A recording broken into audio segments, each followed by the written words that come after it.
Muito bem-vindos aqui a mais uma conversa com Francisco Gomes da Silva. É alguém que está ligado ao scouting, é alguém que teve agora ligado neste projeto que tem vindo a subir a pulso do AVS ou do Aves, como quiserem chamar, e trouxe então aqui alguém que tem vindo a subir também na sua carreira para falar um bocadinho sobre aquele tema que toda a gente fala e que toda a gente diz bem ou diz mal ou critica, mas que nem sempre se sabe muito bem daquilo que se está a falar ou em que áreas é que entra o scout ou o que é que ele pode mandar ou não naquilo que é o dia-a-dia de um clube profissional de alta competição. Francisco, obrigado por teres aceito aqui o convite. Sei que também estiveste aqui ligado se calhar ainda estás, à Pro Scout. Conta-me como é que isto começou um bocadinho, o bichinho do scouting aí a funcionar. Já, por exemplo, a marca Pro Scout é enorme em Portugal já. Certo. Olha, antes de mais, Bruno, agradecer o teu convite e é um gosto enorme estar aqui e noutras iniciativas a falar daquilo que nos apaixona, aquilo que nos move, neste caso é o futebol e mais concretamente na área do scouting.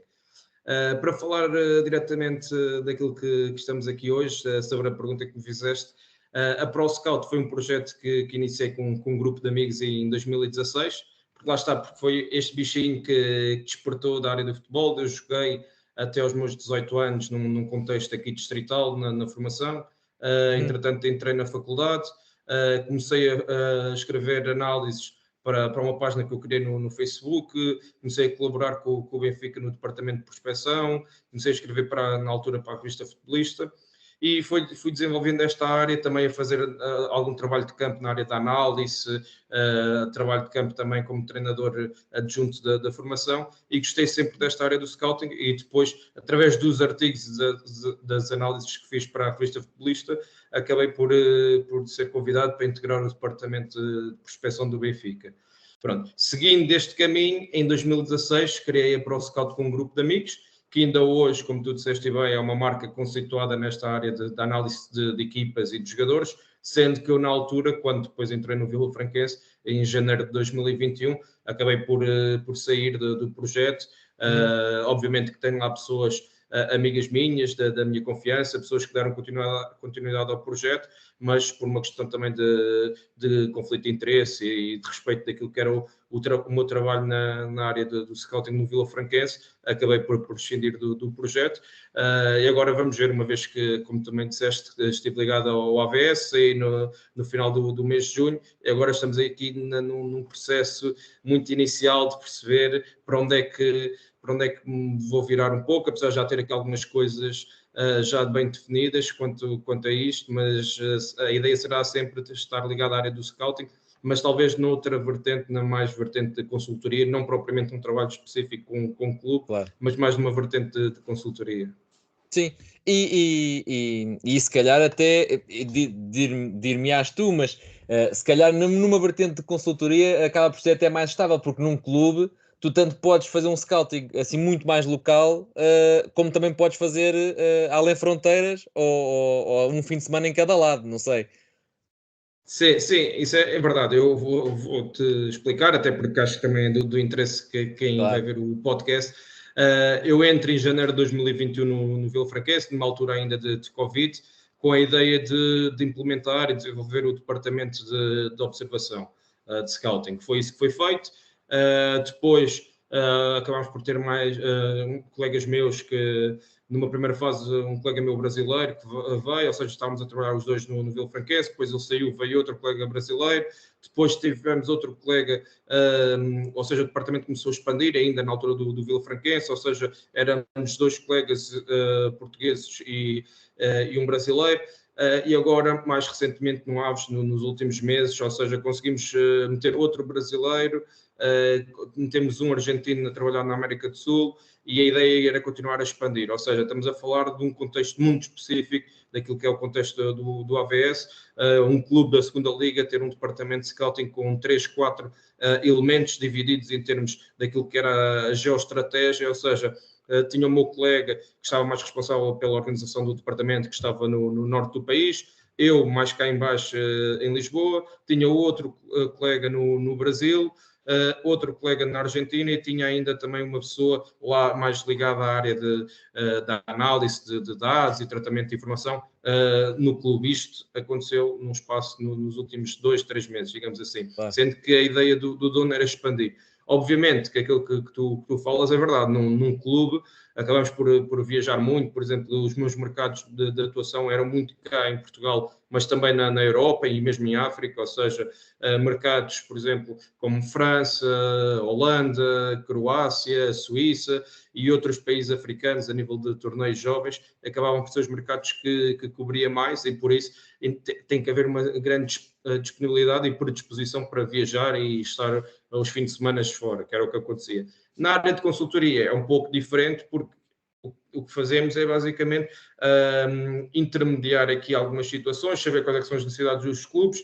Obviamente temos de ver muitos jogos, perceber para que o trabalho seja bem feito, perceber qual é que é a ideia de jogo dessa equipa, o contexto, as necessidades dessa equipa, para que depois, quando se houver as necessidades, depois consiga dar um nome que possa encaixar na perfeição ali. Não basta só dizer, precisamos de um avançado e eu vou mandar os avançados todos que têm disponíveis. Claro. Não faz sentido se não conhecer a fundo o contexto desse clube. Pronto. Claro que em termos logísticos, se calhar acaba por ser muito mais fácil, porque posso fazer esse trabalho numa ótica diária a partir de casa, não obriga a tantas deslocações para ver os jogos nos outros estádios, mas não deixa de ser uma área também talvez mais complexa, porque faz com que, de certa forma, me obrigue a ter um conhecimento muito maior do mercado.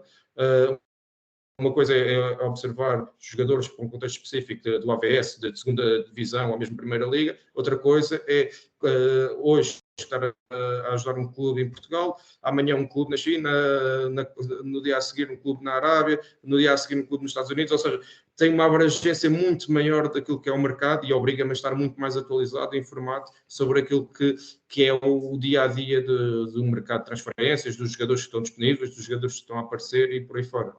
Claro, e assim, isto, eu não sei se tu sentes a mesma coisa do que eu, mas a ideia que me dá é que o scouting já existe há muitos anos, claro, mas que está aos dias de hoje a atravessar aqui um boom grande a nível de tanto de profissionais a trabalhar na área, como aspirantes a trabalhar na área, como até nos programas de televisão, nas redes sociais, etc. É um tema cada vez mais falado porque as pessoas estão-se a interessar cada vez mais pelos perfis dos jogadores e pelas maneiras de jogar. Não sei se tu trabalhando na área, se tens essa ideia também. Sim, tenho, e isto vai elencar aquilo que eu falei na minha primeira resposta sobre a ProScout. Nós, quando criámos a ProScout em 2016, eu com um conjunto de amigos meus, foi precisamente por essa necessidade que olhávamos para o mercado e víamos a área de scouting está a crescer, não há nenhum projeto em Portugal que fale sobre equipas e jogadores, ou mais concretamente sobre os jogadores, porque o projeto da ProScout tinha duas vertentes, uma vertente a nível educativo, a nível formativo de educar sobre aquilo que é o jogo e a análise do jogo e dos jogadores nas redes sociais e no site, mas também tinha uma vertente de consultoria de scouting e que acabámos por conseguir de forma mais rápida do que estávamos à espera, lá está, pela exposição e pela novidade que foi, quando trouxemos o projeto, não havia nada, foi de forma estratégica a questão do Euro 2016, onde Portugal venceu, fomos convidados para ir aos canais de televisão, jornais, e acabámos por, de certa forma, ter uma exposição muito maior, um crescimento muito maior do que estávamos à espera logo numa fase inicial. Mas isto para responder o seguinte, que era, nós sentimos essa necessidade que havia um boom muito grande na área do scouting, a nível internacional. Portugal ainda estava um pouco para trás no que era a questão do scouting, não propriamente dos clubes, isso também estava, mas já lá iremos, mas a nível daquilo que é o debate transversal, e tudo mais. E então decidimos criar o projeto e tentar ser uma marca de referência no que toca à análise de jogadores cá em Portugal. E acabámos por conseguir, na altura, e acho que foi um projeto muito bem conseguido e continua a ser uma referência nessa área. Agora, relativamente aos clubes cá em Portugal, é verdade que os clubes têm-se vindo a modernizar, a apostar, dei-te o exemplo do AVS, mas lá está, é um exemplo muito específico que não é algo normal num clube da segunda liga ter este investimento no departamento de scouting. Isto também se deve muito àquilo que são as ideias e a visão do investidor, que foi uma pessoa que acreditou muito no projeto e na criação do departamento de scouting, que foi uma dos pedidos dele, que ele queria implementar um departamento de scouting e quer continuar a crescer e investir na área, daquilo que sei. Mas isto não é comum a todos os clubes em Portugal. Há casos de clubes da Primeira Liga que ainda não têm departamento de scouting. Obviamente que tem existido um boom, como tu disseste. Sim, na Primeira Liga, estamos a falar tipo, ao mais alto nível em Portugal. Sim. Exatamente, ainda não há. Porquê? Porque os clubes ainda são muito fechados, ainda as estruturas mais pequenas, estão habituados a trabalhar com 2 ou 3 empresários da confiança deles e entregam a gestão, digamos assim, daquilo que é a observação dos jogadores a esses empresários. E quando resultar e eles conseguirem cumprir os objetivos, tudo bem, não têm que se chatear com essa questão. A partir do momento e isso começar a falhar e as pessoas começarem a ser ultrapassadas, e que tu estavas a dizer muito bem, os aspirantes na área do futebol, ou seja, muito pessoal jovem que vai para a faculdade para tirar algo ligado à parte do desporto, à parte do treino, ou mesmo pessoas curiosos do mundo normal, digamos assim, que queiram entrar nesta área, começam, de certa forma, a desenvolver projetos pessoais das redes sociais, começam a colaborar com algumas empresas de agenciamento ou alguns clubes, e isso vai fazer que haja a seleção natural, a filtragem natural, que essas pessoas que não estão tão desenvolvidas e tão modernas vão acabar por ficar para trás e dar lugar a esta geração mais nova, interessada, competente, dedicada, e é isso que eu tenho visto nos clubes quase todos, ou seja, é muito pessoal novo interessado a colaborar, começa se calhar como estagiário, depois vai entrando, fica no clube, começa a ganhar mais competências dentro do próprio clube, começa a crescer e acabam por ganhar outro tipo de reconhecimento dentro da própria pessoa. E depois isto é fruto do trabalho, obviamente. Essas pessoas indicando 1, 2, 3 jogadores que depois trazem rendimento esportivo e retorno financeiro, obviamente quanto mais jogadores de sucesso, de casos de sucesso existirem, mais essa pessoa vai ganhar moral lá no clube. Sim. Olha, entrando aqui um bocadinho mais naquilo que são as funções do scout ou do departamento de scouting, eu acho que muitas vezes, e eu digo isto pelas redes sociais que vou acompanhando diariamente, existe aqui existe claramente uma diferença, mas existe uma confusão por parte do adepto em geral, que é o que é que faz um analista e o que é que faz um scout. Pronto. Certo. Ou seja, nós podemos dividir esta área de scouting em 2 áreas. Ou seja, a área de análise de rendimento, que é uma área de análise, como tu disseste, do analista, que é a pessoa que está encarregue de analisar a própria equipa, de analisar o adversário, os treinos da própria equipa. Pronto, faz um trabalho mais macro, digamos assim, um contexto mais geral, uma visão mais geral daquilo que é a equipa e o adversário, ok? E trabalha isso numa perspectiva de equipa técnica, ou seja, de analisar, apresentar a equipa técnica apresenta os jogadores e apresenta aquilo que vai ser a preparação do jogo ou o pós-jogo, daquilo que pode ser melhorado. Pronto. Depois, há outra área, que é a área de scouting, ou seja, o que o scout faz é numa perspectiva micro, ou seja, analisa jogadores jogadores de fora, de outros clubes, que possam encaixar dentro daquilo que é as necessidades e os perfis que o seu clube ou os clubes onde trabalha que procuram. E é muito por aí, ou seja, a diferença é esta, é um analista numa perspectiva macro de análise da própria equipe e análise do adversário, um scout numa perspectiva micro, na perspectiva de análise de potenciais reforços para o clube onde está a trabalhar. Pois, e aí eu acho que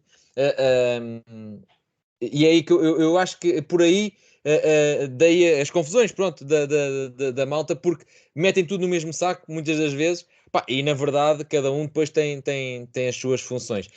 Tu já passaste Sim, por mas alguns deixa-me clubes? só dizer uma coisa, que Força, há força. clubes que lá está, por uma questão de... há clubes que, uma questão de gestão orçamental, que têm pessoas que fazem as Claro, duas as funções. duas coisas, claro. Isso existe. Agora, claro Sim. que é importante haver esta divisão de funções, até porque, apesar de serem áreas dentro do mesmo domínio, são áreas completamente distintas. Sim. Ou seja, uma coisa é analisar aquilo que é os processos coletivos de uma equipa, as dinâmicas, Claro. os padrões em termos táticos. Outra coisa é analisar em termos individual um jogador e tentar projetá-lo, fazer o transfer competitivo daquilo que é um jogador que, por exemplo, está no Brasil para o contexto aqui de uma segunda liga ou primeira liga em Portugal. São aspectos e domínios diferentes. Sim, podemos dizer que o analista ou quem faz a análise é uma análise mais interna, ou seja, do nosso futebol, dos nossos jogadores, enquanto que no scouting é mais para fora, para trazer para dentro Exatamente, depois do talento. exatamente, Ok, exatamente. ok, boa. Estavas a dizer que às vezes acumulavam funções e eu também nestas conversas que vou tendo com a malta, que há uns tempos falei com o Ricardo Pereira, o treinador de guarda-redes, que tem no Benfica e está no Valladolid agora. Sim. E ele dizia que, além de treinador de guarda-redes, também é ele que faz o scouting dos guarda-redes para os clubes onde ele vai passando, ele acumula essa função. Sim, Portanto, porque a função de guarda-redes, lá está, é um perfil muito específico. Obviamente que nós, enquanto scouts, também observamos, mas obviamente que depois, também, pelo menos enquanto eu estive tanto no Vilfranquense como no AVS, o próprio treinador de guarda-redes também dava input sobre aquilo que era o perfil dos claro. guarda-redes que nós identificávamos, ou ele próprio, de forma proativa, identificava alguns perfis e enviava para nós analisarmos. Lá está, porque é a pessoa que vais trabalhar diariamente com esse guarda-redes. Uma coisa é um treinador ou um adjunto que vai trabalhar com 20 jogadores ou 25 jogadores, o outro é o treinador guarda-redes, tem ali 3, 4 guarda-redes para treinar à parte. Então, mais do que a questão também técnica e tática, também tem a questão da própria personalidade do guarda-redes. Se calhar se é um guarda-redes que não vem para jogar a titular, se vem para ser número 2, como é que ele se adapta a essa situação, se é uma pessoa tranquila, se é uma pessoa que não se revê em estar a ser o número 2, pronto, tudo isso é importante e o treinador de guarda-redes consegue ter de forma mais acessível esse tipo de informação, até por em contactos com outros colegas e assim. Pronto, era isso que eu te ia perguntar. Cada vez mais já não se olha tanto só para o jogo, mas também para os comportamentos extra-jogo, digamos assim. Como é que o scouting faz essa análise da personalidade do jogador, de como é que ele lida com determinadas situações? Pá, e pegando aqui, por exemplo, no caso do Benfica, só para dar aqui um exemplo para me situar, que é, por exemplo, o Raul de Tomás, não era a qualidade dele que estava em causa, se calhar passou-se ali algo extra-campo, ou seja, imagina, se calhar a nível de personalidade não lidou bem com algumas coisas, etc. Como é que isto é estudado quando se está à procura de um jogador? Pronto. A questão aqui é o trabalho de um scout, como eu disse há pouco, é analisar potenciais reforços para o clube. Qual é que é a nossa função? É ter o máximo de informação possível, ter o detalhe mais completo e aprofundado daquilo que é o jogador. Para quê? Para que nós possamos minimizar o risco associado à contratação desse jogador. Porque nós não vamos ter 100% de certezas, porque estamos a falar de jogadores que vêm para um contexto, se calhar, um contexto competitivo superior, não sabemos como é que vai lidar em termos emocionais, se é uma pessoa que vai conseguir lidar bem com a pressão, se vai ter problemas de adaptação à cultura, à língua, à comida, seja o que for, pronto. Estar longe da família e tudo mais. Mas nós temos que arranjar ferramentas para minimizar esse risco no momento da contratação. E atenção, não é o scout que contrata um jogador, é a direção ou as pessoas ligadas à área da gestão desportiva. Eu costumo sempre dizer isso, que é para ficar bem ciente. Eu não vou dizer, fui eu que contratei o jogador ou fui eu enquanto Claro. scout. Não. O meu trabalho enquanto scout é indicar a pessoa que está acima de mim, seja o diretor desportivo, seja o presidente, seja o investidor, a levar à contratação desse jogador. Nós fazemos indicações, fazemos análises, avaliações e indicamos se o jogador deve ou não ser contratado. Pronto. Como é que eu me basei para fazer esta análise, que era aí que eu ia chegar?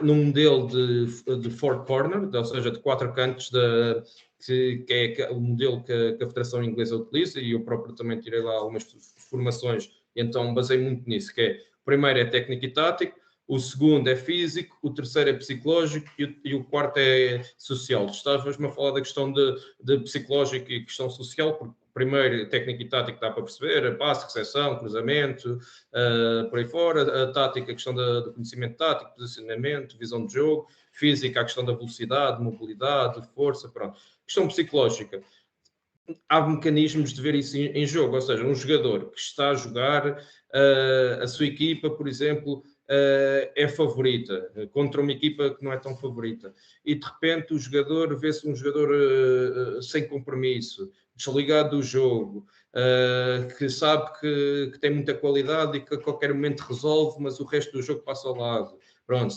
ou ao contrário, ao vez um jogador num jogo que a sua equipa é inferior, o jogador comprometido, a comunicar com os colegas, a puxar pelos colegas, ter um exemplo de liderança, a ser agressivo no bom sentido. Isso tudo são ferramentas. Isto pode ser feito não apenas no jogo nos 90 minutos, ou seja, tens o pré-jogo, ou seja, no período de aquecimento, tens durante o jogo, tens o pós-jogo, e tu consegues, através da observação dos comportamentos individuais, consegues retirar informação que pode ser decisiva para a tua avaliação do jogador. Isto numa perspectiva psicológica, ou seja, um jogador que falha um passe, ele o que é que ele vai fazer? Vai abaixo, a sua postura corporal é uma postura negativa no sentido em que perdeu a bola e já não quer saber, ou é uma postura positiva no sentido de ir à procura, de reagir rápido, de recuperar a bola rapidamente. Isso tudo depois vão ser coisas importantes, vão ser aspectos importantes na avaliação do jogador, para depois conseguirmos saber se o jogador, por exemplo, estamos a observar o jogador para um estilo de jogo, estavas a falar do Benfica, para um estilo de jogo mais pressionante, mais ofensivo. Esse jogador perde a bola no meio campo ofensivo, perto da grande área contrária. Ele vai tentar recuperar logo ou desliga e não quer saber.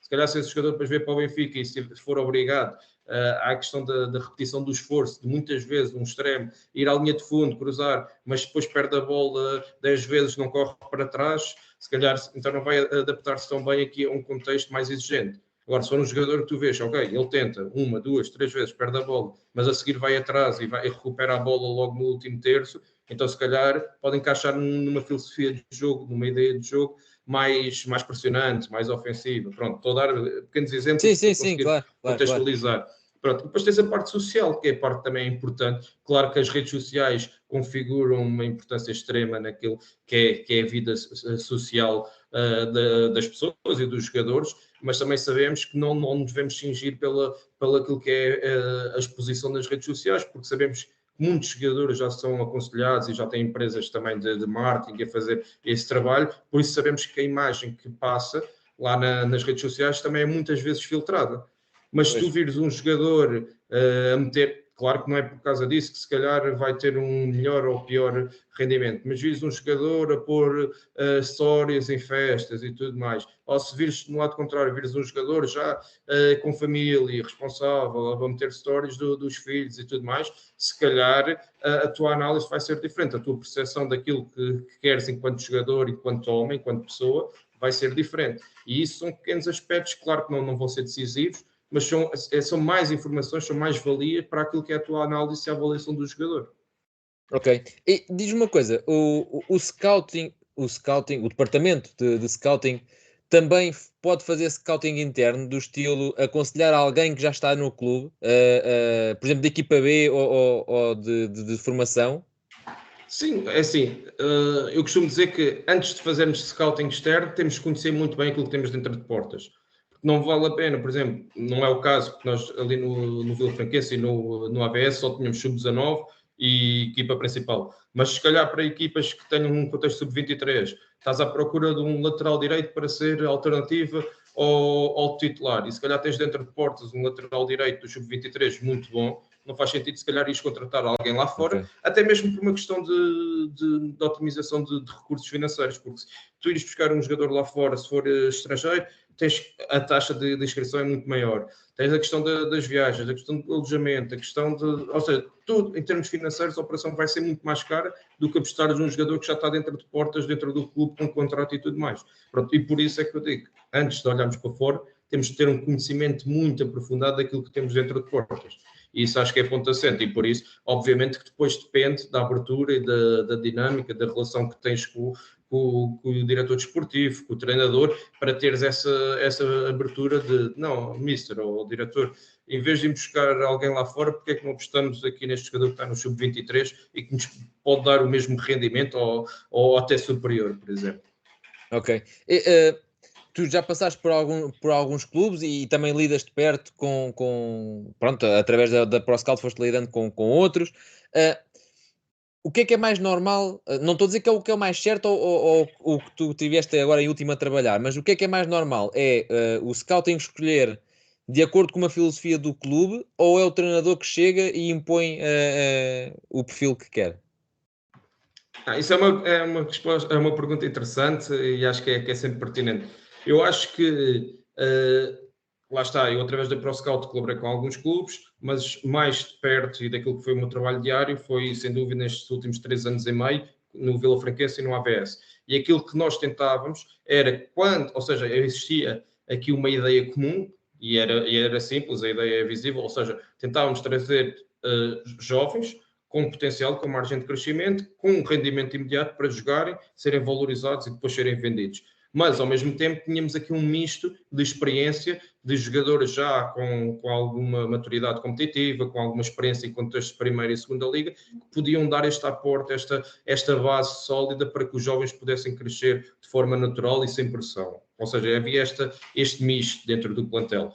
E por isso, isto era a ideia do dono e era uma ideia também transversal a todas as pessoas que estavam ligadas ao projeto. E por isso, sendo esta a ideia transversal, quando era necessário contratar um treinador, nós tentávamos, sem dúvida, fazer a contratação de um treinador que podia encaixar dentro deste perfil, dentro desta filosofia de ter um plantel com jogadores jovens, ou seja, a ideia era ser 10 jogadores jovens de apostas, 10 jogadores já com rendimento na divisão e 5 jogadores já acima ou seja, de outro patamar, top, estás a perceber? Pronto. Então tentávamos que viesse um treinador que conseguisse encaixar nisto. Agora, depois há aspectos mais específicos, por exemplo, nós se calhar queremos um lateral direito de perfil ofensivo, que é o que está mais na moda, ou seja, um lateral pode não ser muito refinado tecnicamente, mas fisicamente seja muito superior, consiga ter uma grande capacidade de repetição de esforço, resistência, ir à linha de fundo, cruzar, ok? Mas se calhar chega ao treinador e diz, não, na minha ideia de jogo, eu prefiro construir a 3, quero ter os dois centrais e o lateral direito mais baixo para projetar o lateral esquerdo. Ok, vamos ao mercado, então afinal o lateral direito tem que ser um perfil mais defensivo, não vamos ter um lateral de projeção ofensiva, vamos ter do outro lado. Ou podemos olhar para dentro de portas e dizemos, não, mas mister, temos aqui um lateral direito que vai ter este perfil ofensivo. E então também tem que haver adaptação dos dois lados. O mister vai dizer, não, ok, então se calhar em vez de construir a 3 com o lateral esquerdo projetado, se o lateral direito já faz essa projeção, troco. E fica o lateral esquerdo mais contido. Pronto. Agora, a adaptação. Chega ao treinador, olha, quero uma coisa específica aqui no guarda-redes, quero um guarda-redes que consiga construir com os pés. Pronto. Nós aí não temos uma ideia dentro do clube, obviamente queremos um futebol ofensivo e com posse de bola, obviamente queremos um guarda-redes que nos possa servir e jogar desde trás com os pés. Mas pode acontecer o contrário, o treinador dizer, não, quero um guarda-redes que não saia dentro dos postes e claro, sejam os centrais a construir. Pronto, mas isto depois é na base da comunicação, do diálogo, que faz estes pequenos ajustes. Agora, o mais normal, daquilo que eu vivenciei no Vila Franquense e no Aves, foi ter aqui um misto, ou seja, termos a nossa filosofia, a nossa identidade e tentarmos contratar um treinador que está receptivo a trabalhar dentro dessas ideias. E foi isso que aconteceu com os últimos treinadores. Apresentámos os projetos, os treinadores identificaram-se e contratámos, mas lá está, os treinadores que estavam referenciados e que foram contratados também já encaixavam dentro da própria filosofia e projeto, claro, porque já tinham trabalho para trás. E ainda uma coisa em relação aos treinadores, estavas a falar dos scouts analisarem os jogadores e os próprios jogadores, mas também há este trabalho dos scouts de poderem analisar os treinadores. Porquê? Okay.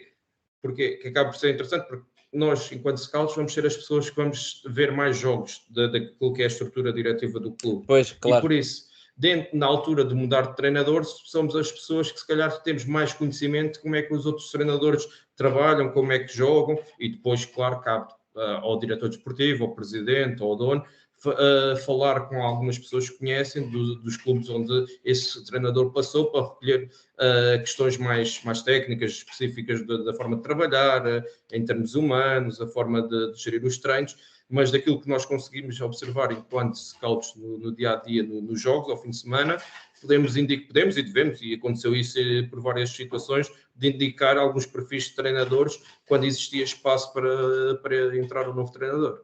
Sim. Tu tens ideia epá, não digo que seja sempre assim, mas de quantos jogos é que tu vias por dia?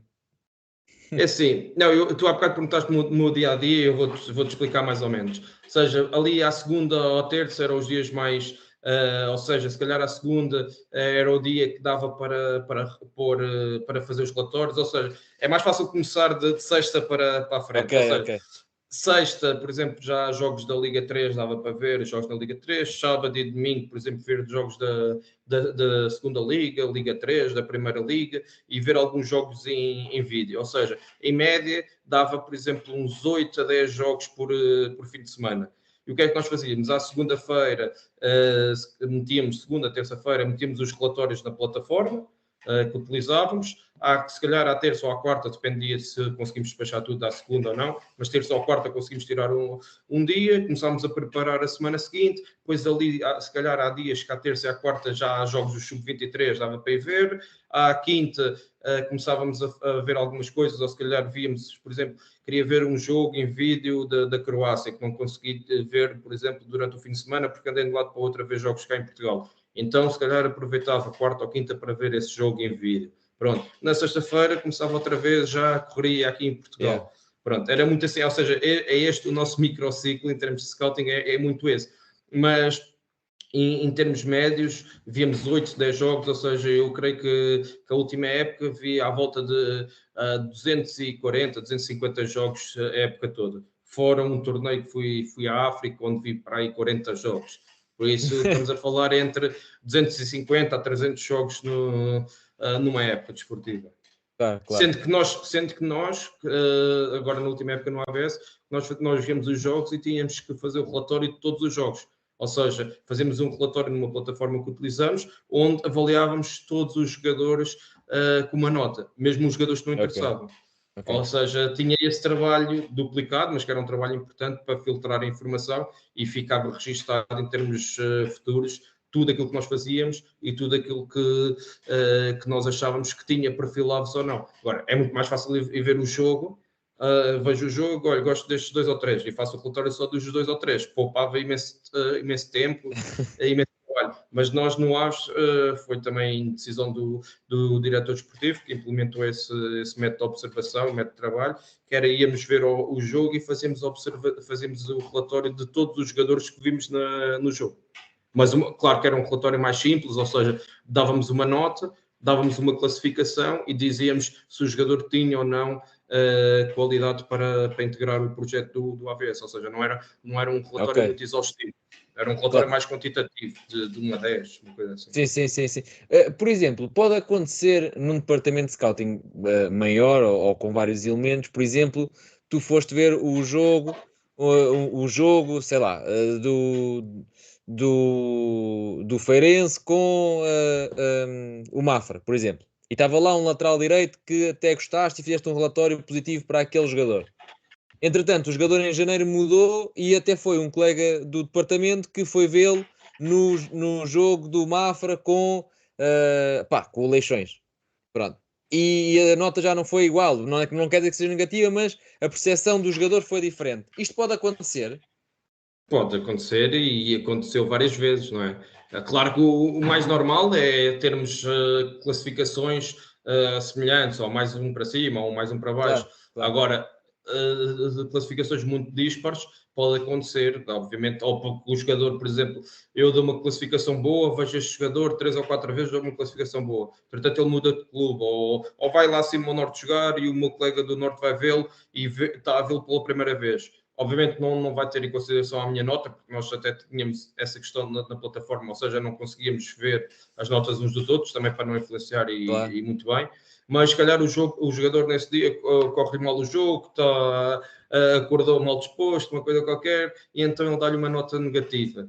Pronto, mas se calhar vai ver passar 2 ou 3 semanas e afinal já gostou dos jogadores. Pode acontecer, depende eu estou-te a perguntar. Eu estou-te a perguntar, desculpa estar a interromper, mas eu estava-te a perguntar pelo seguinte, que é, lá está, eu acabo por estar aqui neste podcast e gosto muito de falar sobre o jogo também nas minhas redes sociais, mas acabo por notar muito isso, que é, a malta é muito taxativa do estilo, ou é bom ou não é bom, não há aqui nada de subjetivo, digamos assim. Pá, e na verdade, a ideia que eu tenho desse processo é um bocadinho como tu estás a dizer, ou seja, se calhar for ver ali um certo momento, um certo período de grande forma do jogador, posso ter uma opinião, mas entretanto o jogador pode vir um colega e ter uma opinião diferente, ou até pode ter uma preferência a nível de características diferente das que eu tenho. Ou seja, pode haver diferenças na avaliação do jogador, é essa a ideia que eu tenho. Sim, isso é normal, até porque a nossa forma de ver o jogo de cada um dos scouts vai ser diferente. E depois tem a ver com as percepções. Claro que tu vais às redes sociais e o pessoal vai haver Claro. este extremismo de o jogador é bom, é craque, ou o jogador não presta. E não há ali uma linha intermédia de não, o jogador tem alguma qualidade, ainda pode crescer, ou pode. Pronto, isso acontece muito e eu também na brincadeira com Ou alguns amigos funcionar, meus.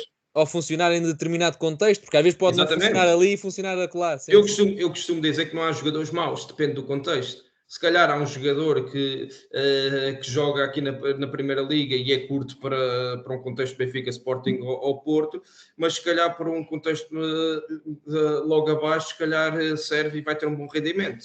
Ou se calhar um jogador que está na segunda liga pode não ter nível suficiente para um clube na Primeira Liga, mas para a segunda liga pode ser dos melhores jogadores da segunda liga. Por isso depende do contexto e vamos ter opiniões sempre diferentes. Eu, na brincadeira com os meus amigos, estou sempre a dizer: não, vocês são muito exagerados na forma como dão as opiniões, porque parece que não há uma linha cinzenta, ou é branco ou preto. Ou seja, ou tem que ser um craque ou um jogador não serve. Não, há jogadores que não são craques, nem todos os jogadores vão servir para os grandes em Claro. Portugal, mas há ali outros contextos intermédios em Portugal ou no estrangeiro. Ou seja, um jogador que se calhar está na segunda liga em Portugal pode não servir para um contexto de primeira liga em Portugal, mas vai para outros mercados, se calhar vai para uma Croácia, para uma República Checa, sei lá, vai para uma Holanda e vai rebentar lá e acaba por fazer uma carreira muito boa para ele, que se calhar se ficasse em Portugal não passava da segunda liga. Pronto. Isso depois depende de caso para caso, mas lá está.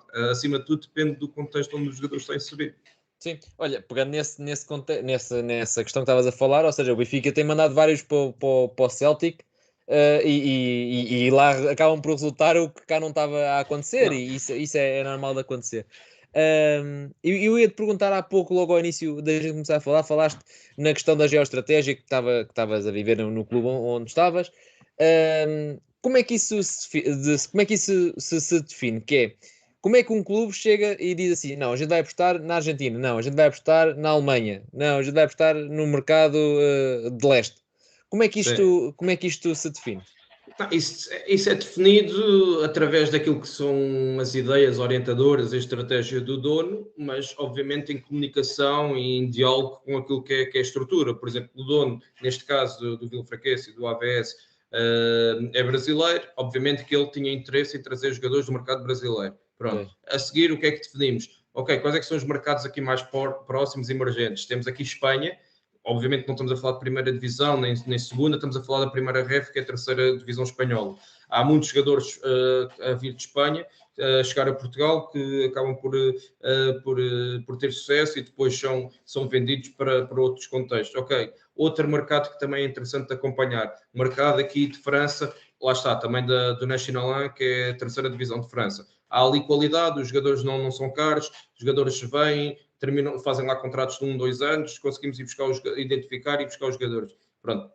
O meu amigo, o meu colega que estava no Norte fazia o mercado de Espanha, eu que estava cá em baixo fazia o mercado de França. Pronto.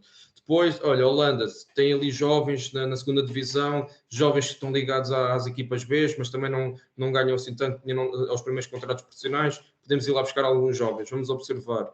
Ok? A seguir, Croácia também é um mercado que tem alguma qualidade, não é um mercado muito caro, alguns jogadores já tiveram sucesso cá em Portugal, podemos observar. Pronto, depois isto também tem a ver com aquilo que são as experiências do mercado dos últimos anos, perceber quais é que são os mercados que estão a emergir mais. Se calhar, de repente, Marrocos faz um grande campeonato do mundo e depois dizem, não, agora temos que ir observar Marrocos porque a seleção tem uma boa geração. Depois as coisas são dinâmicas e vai-se alterando em função do tempo. Mas é muito isso, é olhar para os mercados que estão a crescer e depois dentro do clube definir a geoestratégia, definir eu e o meu colega observamos aqui e ali, os outros colegas observam o Brasil e o resto da América do Sul, pronto, é muito por aí. Ok. Olha, e quando é que se começa a planear a próxima época? Ou seja, quando é que começa o trabalho do mercado de verão, por exemplo? Pronto, o que é que nós fazíamos? Nós começávamos em agosto, o que nós fizemos foi, isso foi feito o ano passado e em épocas anteriores, e é aquilo que é a minha forma também de ver as coisas, que é de agosto a setembro, outubro, ou seja, nos primeiros 2, 3 meses da época, tentar absorver o máximo de informação sobre as competições nacionais. Depois disso, começar também a ver alguns jogos em vídeo de outros mercados, ou seja, dos mercados externos. Para quê? Para quando depois em outubro, novembro, dezembro, prepararmos as viagens a esses mercados, já termos os jogadores filtrados e os jogadores que nos interessam. Para quê? Para quando fizermos a viagem, já otimizarmos esse processo e não vamos gastar dinheiro ao clube só para ir passear, salvo seja, não é? Mas para ir ver jogos por ver, ou seja, já temos os jogadores previamente identificados e vamos lá ver. Pronto. E depois, em dezembro, janeiro, tens o mercado de inverno, a seguir em fevereiro começas outra vez a fazer este ciclo de ver campeonatos nacionais e ver jogos em vida de outros mercados. E fazes fevereiro e março também podes fazer algumas viagens, como foi o caso, durante esse período estive em França, estive na Suíça, na Croácia, na Holanda, ou seja, a observar jogadores que eu já tinha previamente identificados. E depois, a partir de março e abril, começar a perspectivar aquilo que é a época. Sendo que no caso do Aves foi um bocado complicado, porque nós, em certa altura da época, andámos sempre ali nos primeiros 2 lugares. A partir de março, abril, quebrámos e passámos em terceiro lugar. Então nós trabalhámos de forma mais complexa, ainda que foi trabalhar sobre os 2 cenários. Começámos a preparar equipas para um contexto de subida, ou seja, começámos a preparar equipas sombras, as tais shadow teams, no caso de subida, e também, no caso de manutenção da segunda divisão, também apresentámos algumas equipas sombras. Mas trabalhámos sobre estes 2 cenários a partir de março, basicamente.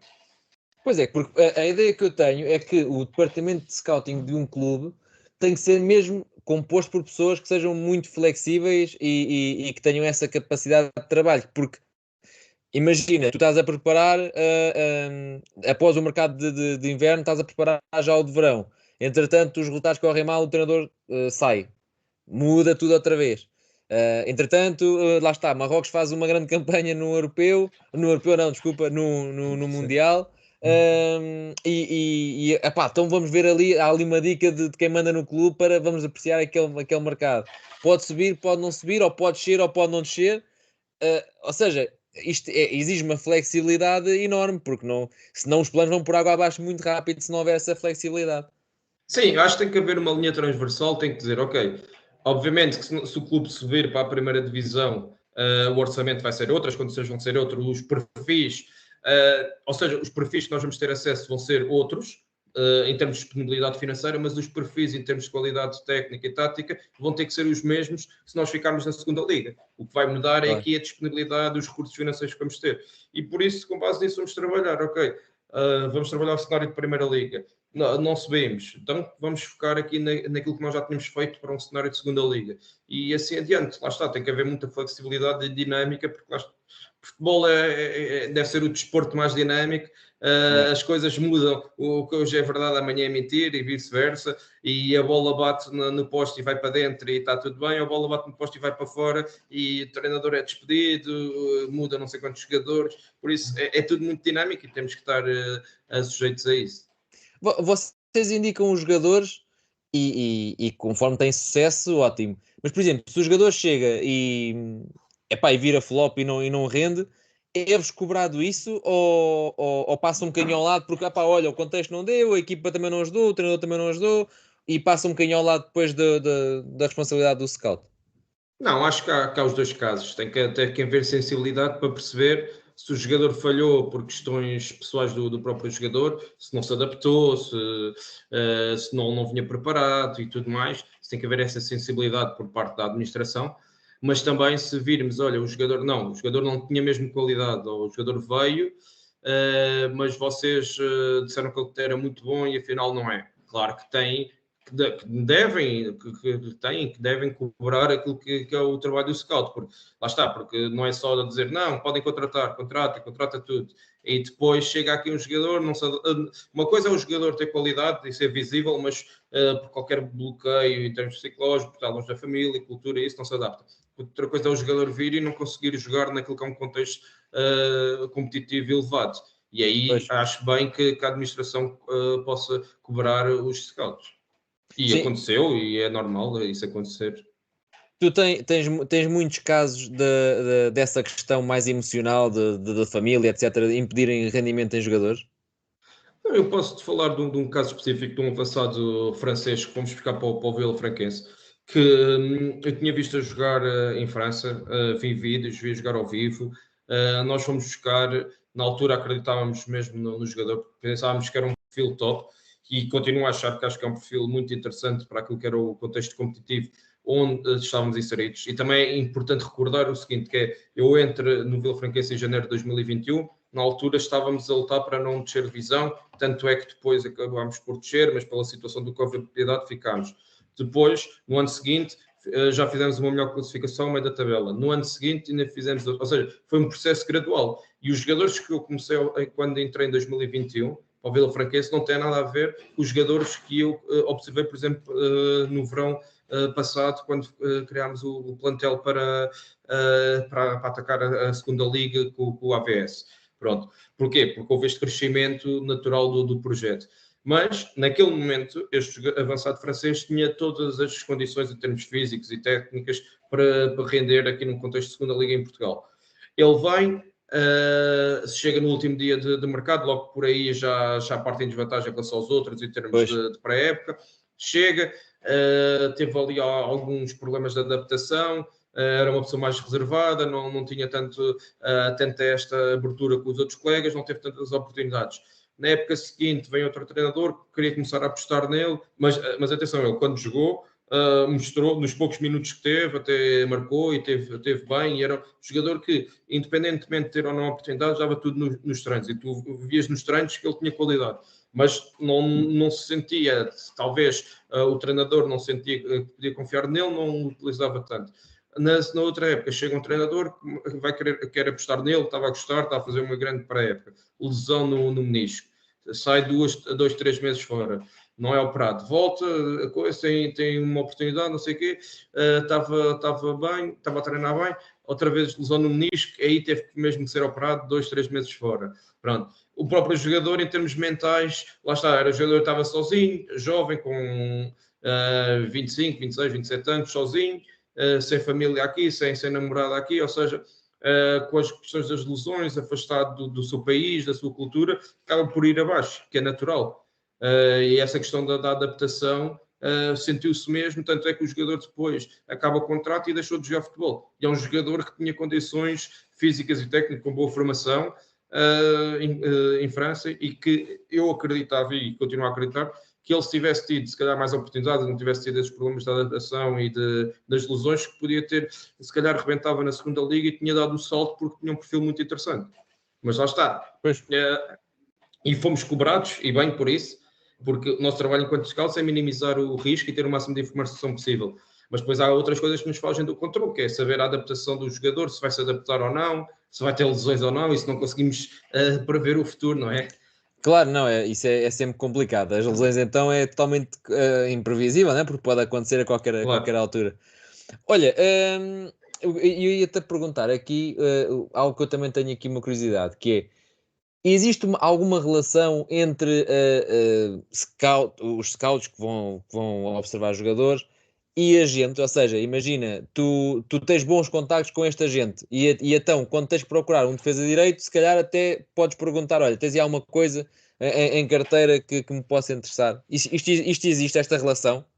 Sim, existe, pelo menos falo por mim, existe. Obviamente, tenho todos os dias, tinha neste caso, muitos agentes que mandavam mensagens. Agora, depois cabe a mim também trabalhar aquilo que é a minha rede de contactos, as pessoas da minha Claro. confiança.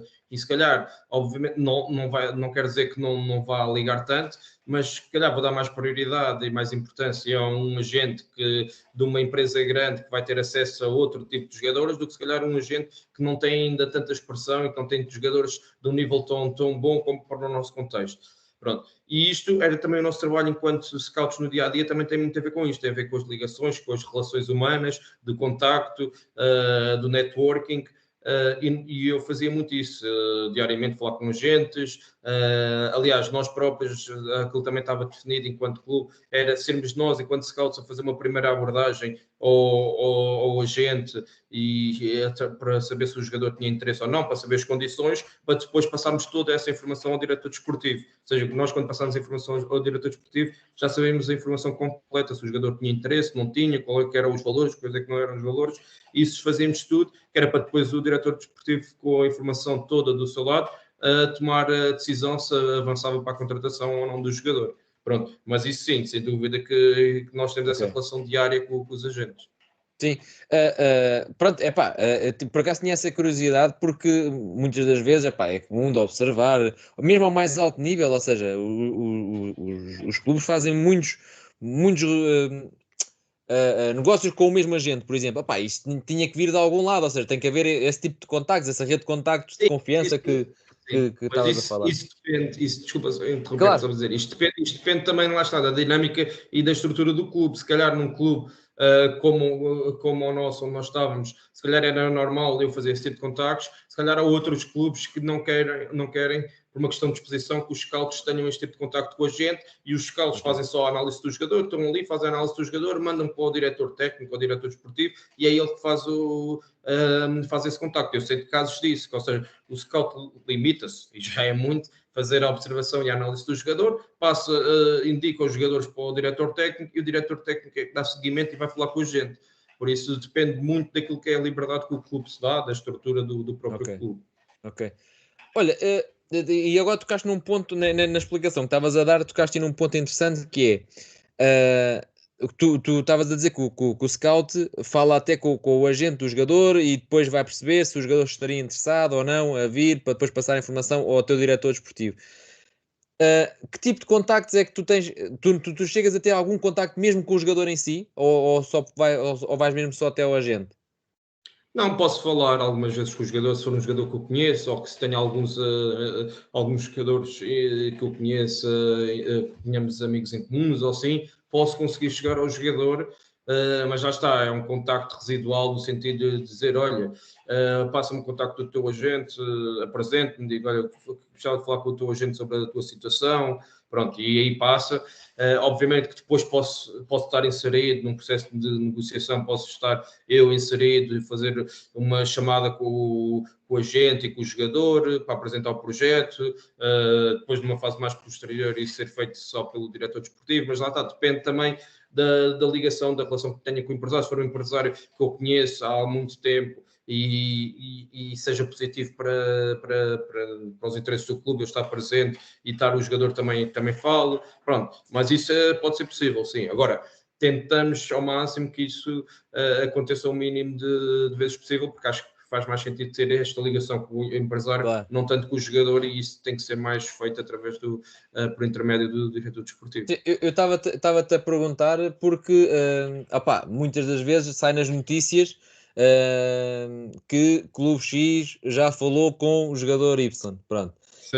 E depois vem muita gente também comentar mas isso nem pode, a FIFA nem deixa isso acontecer, etc. Mas na verdade isso acontece, né? Tipo, claro, é daquelas coisas que não se deve, mas acontece. Certo? Sim, mas e os jogadores, eu estava a falar mais de jogadores livres, ou jogadores, claro, ou seja, o jogador acaba o contrato em junho, a partir de janeiro já pode assinar um pré-acordo, isso é possível, é tranquilo. Não é por aí. Agora, obviamente que os jogadores têm contrato e isso, temos de ter esse cuidado para não fazer isso. E aí que se faz é falar com o agente, perceber, olha, o teu jogador tem mais 2 ou 3 anos de contrato, quais é que são as condições que o clube quer para o libertar? Pronto. Essa conversa acontece nesses casos com o empresário e não com o jogador. Como é que consegues convencer? Por exemplo, mas ele está bem, está a jogar no clube, como é que se consegue convencer um jogador que está bem e que está a jogar?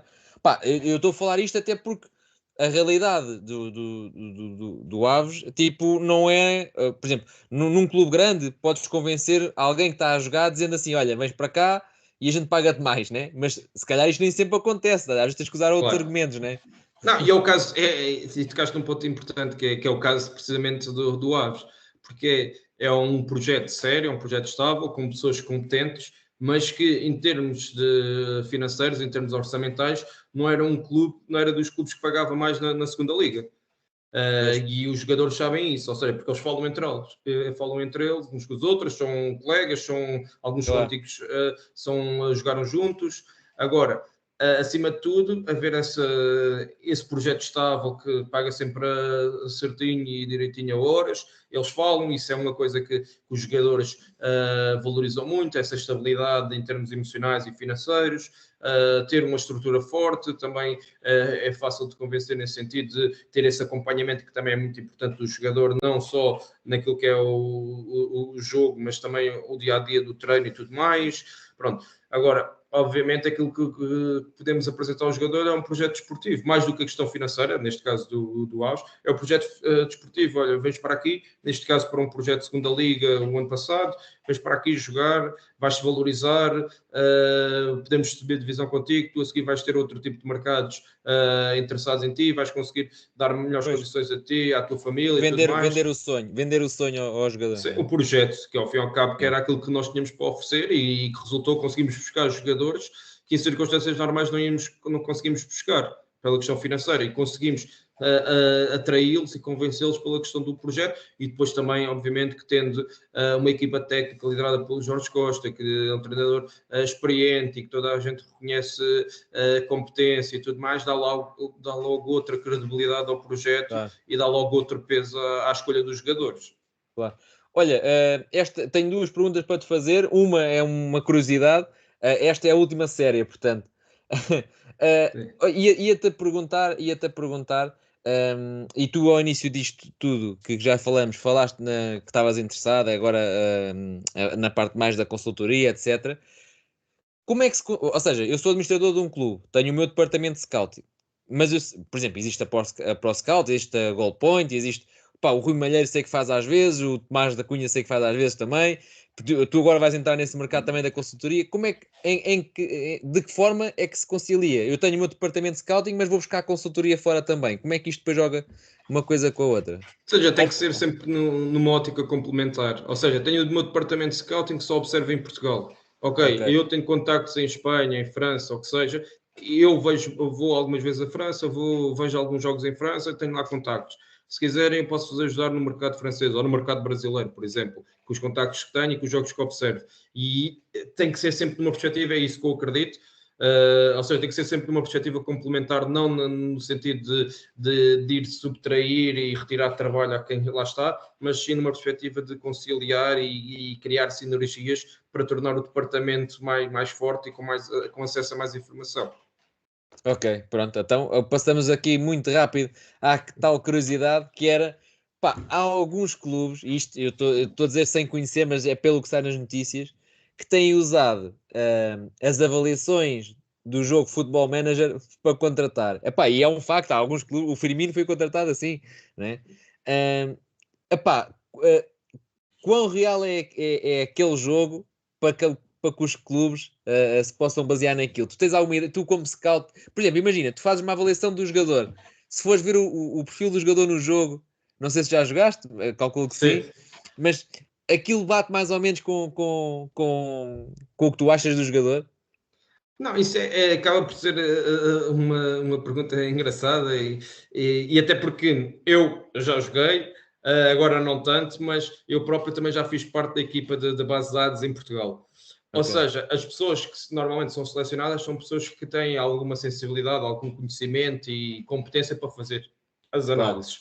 Ou seja, as análises, claro, que vão estar, ou pelo menos a tentativa é que estejam o mais próximo da realidade possível.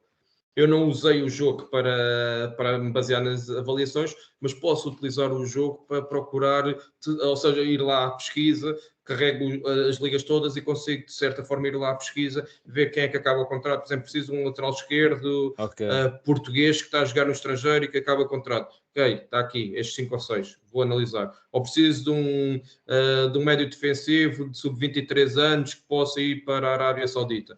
Pronto, porque isso acontece muito. Eu agora, e tocando aqui no primeiro ponto que eu estava a falar da consultoria de scouting, eu agora estou a colaborar com uma empresa de agenciamento cá em Portugal, dentro da área do scouting, ou seja, indicar-lhe jogadores do mercado brasileiro e de outros mercados para trazê-los para Portugal. E se calhar, ainda não o fiz, mas posso ir lá ao jogo procurar jogadores, ou seja, há um clube, eles mandam um pedido, queremos um médio defensivo. Com estas características, eu se calhar posso ir lá ao jogo e fazer a minha filtragem, como também faço o Transfer Market, por exemplo, perceber os jogadores que estão livres, por assim. Estou a colaborar agora também com um clube em África, em Moçambique, e para implementar e desenvolver o departamento de observação deles e também indicar alguns jogadores. Se calhar é um mercado que eu não tenho acesso aos jogadores porque não acompanho tanto, mas posso ir ver jogadores moçambicanos que estão na Europa, não estão a jogar tanto, ou jogadores de outros países à volta ali, por exemplo, do Zimbábue, do Malawi, e assim, que estão na Europa e que já não têm tantas oportunidades para voltar para lá, pronto. E assim, se calhar, o FM pode-me ser uma ferramenta de informação e de base de dados muito útil. A perceber? Ou estou agora, começo a colaborar com outro clube, ou tenho um pedido para a Arábia ou para os Emirados de um avançado de 2001 para cima, que não tenha muitos jogos e que esteja livre. Posso ir lá e vejo. Pronto, isto para te responder à tua questão e inserir aqui bocado também aquilo que é a área da consultoria de scouting e daquilo que estou a fazer neste momento. Também dentro da área da comunicação, ver algumas coisas, estavas a falar da comunicação social, de cada vez ter mais analistas e scouts jovens, também vai ser um pouco por aí, dentro daquilo que são os meus projetos em termos futuros. Tu já escreveste para o Record também? Sim. Já escrevi para o Record, já fiz análises para a BTV, SIC Notícias, Sport TV, Canal 11, pronto. E agora estando mais disponível e deste lado, ou seja, não tendo este vínculo a um clube, consigo estar, de certa forma, a colaborar com esta empresa de gerenciamento cá em Portugal, com o clube em Moçambique e com outros clubes que vão aparecendo consoante as necessidades do mercado, ou numa perspectiva também mais regular daquilo que é um trabalho de consultoria na área de scouting. Ok. Olha, pronto, chegamos aqui ao fim, Francisco. Muito obrigado por teres aceito este convite. Obrigado. A conversa foi top, esclareceste aqui muitas dúvidas. Eu acho que, eu gosto muito do jogo. Não sou nada daquele perfil de redes sociais de picardias e ódios. Eu gosto muito de falar sobre o jogo e esta hora que passamos aqui foi extremamente agradável. Espero que tenhas gostado também. Sim. E pronto, e agradecer-te mais uma vez e a todos os que estão aí em casa também. Olha, espero que tenham gostado e se gostaram é clicar aqui no like e no subscrever. Estamos aí. Obrigado, Bruno. Agradecer o convite, claro que gostei. Quando se trata de futebol, de falar sobre scouting de forma descomplexada, daquilo que me apaixona, claro que tenho de gostar. E espero que quem nos vai ouvir também goste daquilo que tem sido este meu percurso, esta minha experiência na área do scouting, e aquilo que precisarem também estão à vontade do meu lado. Olha, e parabéns pela iniciativa do podcast e espero que continues com este projeto, a trazer pessoas que falem do jogo de futebol, que acho que é preciso cada vez mais para de certa forma educar e consciencializar o pessoal sobre o jogo jogado. Claro que sim. Obrigado, Francisco, e a todos vocês, até breve.